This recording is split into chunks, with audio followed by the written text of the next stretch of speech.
What is your role in the big issue?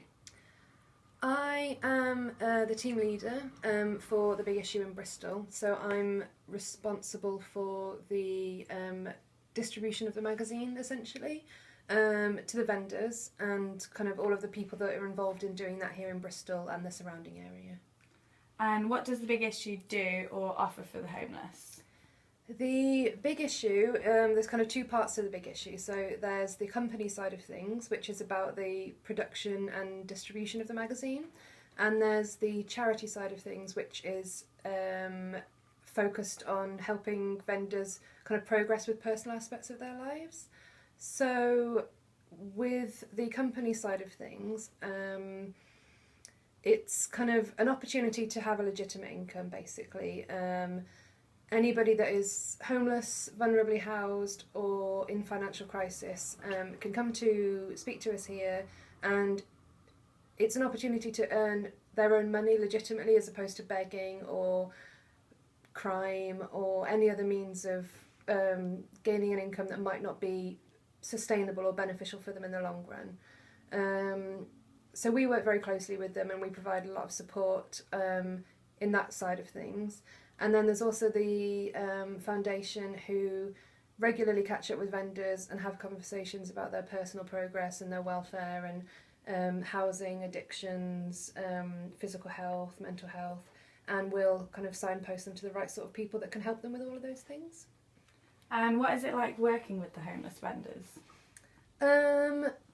It's every day is different. There's a huge amount of variety. It's extremely rewarding. It can be very frustrating because you kind of work so closely with these people and you really get to know their background and their stories and their struggles, and you desperately want them to do well and to kind of improve and thrive, and sometimes there are barriers in the way to that actually happening. But like I say, it's also very rewarding when people move on and take steps, and you can see personal progress as well. And yeah, every day is different. You never really know what's going to happen, which is, if you like variety in the workplace, it's definitely a good place to work. And has your opinion changed? I know. I said that one. It's fine, we'll cut this out. Wait, which one did I just ask you? Has your opinion changed since working with them? No, okay. Has your opinion changed since working with them? Since working with the vendors? Since working with homeless people, I've been working with the big issue for about 4 years, and when I first started working here, my main aim was to help people. I was very focused on that. I just wanted to help people, and since I've been working in the sector for a little while, I've realised that there is a lot of help out there. There are a lot of services available, and Bristol in particular is a good place to be homeless, if that makes sense, because there is so much support available.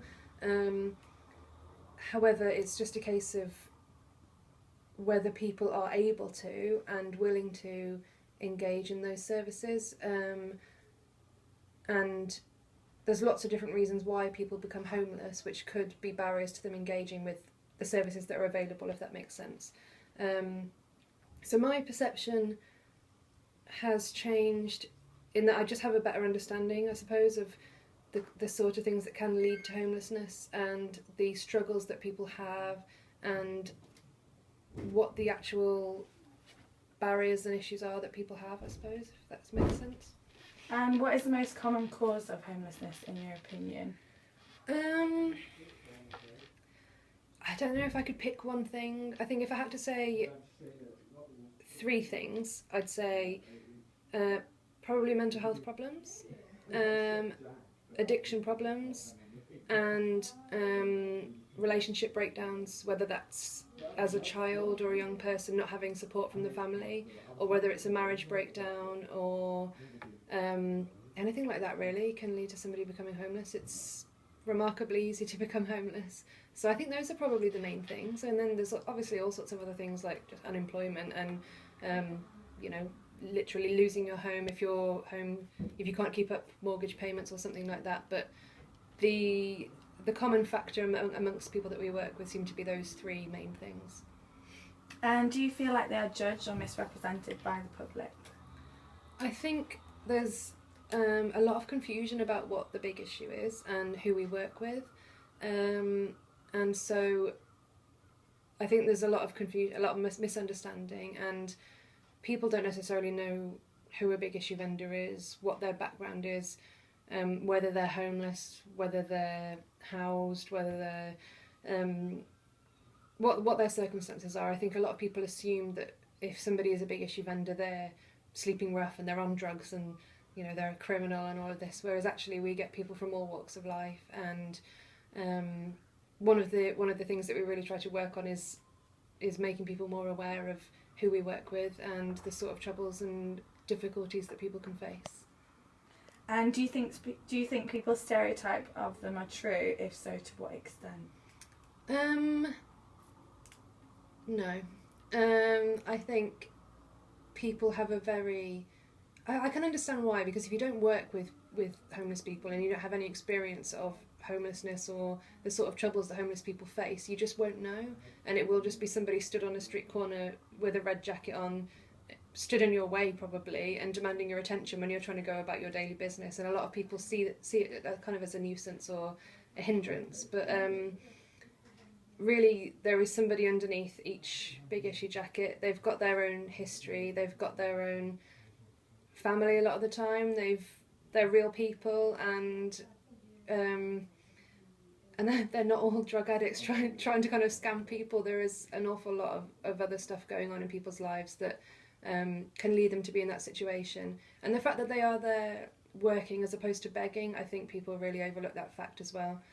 These are people that are actively trying to make their own legitimate income as opposed to begging or committing crimes. So they're not criminals. They're trying to improve themselves and make their own money and make their own way, which I think a lot of people overlook.